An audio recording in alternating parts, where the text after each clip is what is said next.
So ఒక patient ఏమడుగుతున్నారంటే మనకి sexually transmitted diseases వల్ల మేల్ ఇన్ఫర్టిలిటీ ఎంతవరకు ఎఫెక్ట్ అవుతుంది, అదేవిధంగా కొంతమందికి బీపీ షుగర్ లాంటి ప్రాబ్లమ్స్ కూడా ఉంటాయి.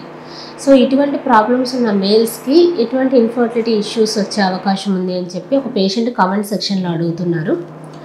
సో దీనికి మనకు ఆన్సర్ ఏంటంటే యూజువల్గా ఈ సెక్షువల్లీ ట్రాన్స్మిటెడ్ డిసీజెస్ క్లెమీడియా కానీ గొనోరియా కానీ ఇటువంటి వాటి వల్ల ఏంటంటే యూజువల్గా టెస్టిస్ మరియు ఎపిడిడిమస్ అంటారు.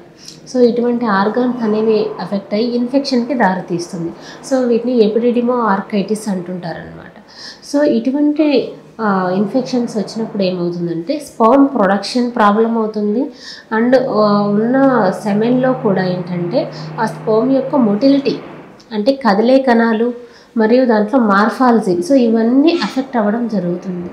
సో మనకి ఎవరికైతే ఇలాంటి ఇన్ఫెక్షన్ సస్పెక్ట్ చేస్తామో సో ఇటువంటి ఇన్ఫెక్షన్ సస్పెక్ట్ చేసినప్పుడు మీరు దగ్గరలో ఉన్న ఇన్ఫర్టిలిటీ స్పెషలిస్ట్ని కన్సల్ట్ చేస్తే వాళ్ళు ఎగ్జామినేషన్ చేసి కొన్ని క్లినికల్ సిమ్టమ్స్ అండ్ సైన్స్ ద్వారా మనకి ఎటువంటి ప్రాబ్లం ఉందో చూసుకోవాల్సి ఉంటుంది. సో దాని వైజ్ మనకి యాంటీబయాటిక్స్ అనేది మీకు ప్రిస్క్రైబ్ చేస్తారు. సో యూజువల్గా ఇటువంటి యాంటీబయాటిక్స్ వాడిన తర్వాత కొంచెం మీకు ఈ సెమెన్ అనాలిసిస్లో డిఫరెన్స్ అనేది తెలుస్తుంది. అలాగే ఇలా యూజువల్గా కొంతమంది పేషెంట్స్ సడన్గా వెయిట్ గెయిన్ అయిపోవడం వల్ల సో వీటిని ఏంటంటే ఒక మెటబాలిక్ డిసీజ్ అంటారనమాట.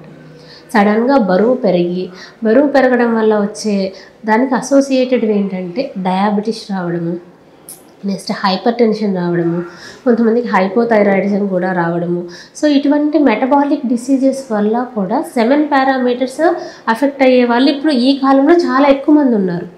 సో ఇప్పుడు చూసుకున్నట్లయితే మేల్ ఇన్ఫర్టిలిటీకి చాలా మటుకు లైఫ్ స్టైల్ అనేది very very important factor.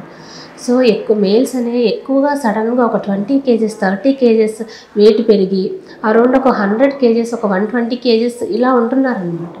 So చాలా తక్కువ ఏజ్లోనే ఒక 30 years ఒక 32 years ఉన్న మేల్స్లో కూడా ఇటువంటి లైఫ్ స్టైల్ చేంజెస్ వల్ల వెయిట్ పెరగడము, నెక్స్ట్ ఎక్సర్సైజెస్ లేకపోవడము, స్ట్రెస్ లైఫ్ స్టైల్ ఇవన్నీ ఉండడం మూలంగా ఏంటంటే వీటన్ని ఎఫెక్ట్ చాలామంది పేషెంట్స్లో ఇప్పుడు ఇదే మెయిన్ రీజన్ ఇన్ఫర్టిలిటీకి దారితీస్తుంది. సో ఇవన్నీ సెమెన్ పారామీటర్స్ని మనం చేంజ్ చేస్తాయన్నమాట. సో ఈ డయాబెటీస్ హైపర్ టెన్షన్ వీటి మూలంగా సో కౌంట్ తగ్గడము, కదలికలు, నెక్స్ట్ మార్ఫాలజీ ఇవన్నీ ఆల్టర్ అవుతాయి. సో మీకు ఆ డయాబెటీస్ మీకు ఏదైతే ఉందో ఏవైతే డిసీజెస్ ఉన్నాయో వాటిని కంట్రోల్ చేసుకుంటే తప్ప మనకి ఈ పారామీటర్స్లో మనకు చేంజ్ అనేది కనిపించదు. సో మీకు ఎవరైతే మెయిన్గా వెయిట్ పెరిగారో అటువంటి వాళ్ళు డైట్ అనేది కంపల్సరీ కొంచెం చూసుకోవాల్సి ఉంటుంది. సో హెల్దీ లైఫ్ స్టైల్ అనేది very very important factor. So రోజు కొన్ని ఎక్సర్సైజెస్ చేయడము, ఏరోబిక్ ఎక్సర్సైజెస్ చేయడము అండ్ హెల్దీ లైఫ్ స్టైల్ అలవాటు చేసుకోవడము. సో ఇటువంటి లైఫ్ స్టైల్ చేంజెస్ ద్వారా మీరు ఈ సెమెన్ పారామీటర్స్లో మళ్ళీ మనకి నార్మల్గా మనము అట్లీస్ట్ కొంచెమైనా మనకు డిఫరెన్స్ కనిపించే అవకాశం అనేది ఉంది. Thank you.